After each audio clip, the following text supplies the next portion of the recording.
तुझी थोर देव तू सदा बरा, जगण्याचं मोल दे ग चरणी साकड, बळ दे ग जिव्हाऱ्यात हेच मागण, जगण्याचं मोल दे ग चरणी साकड.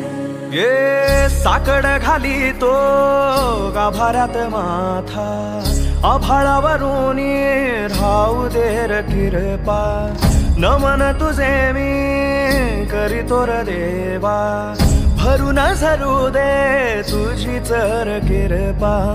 हिमतीचं बीज दे पुरी तुझ्या दारची, उभं राहू वादळी ना भीती कुणाची. साथीला तू राहू मी वाट चालतो, खडतर वागडी असो दूरची.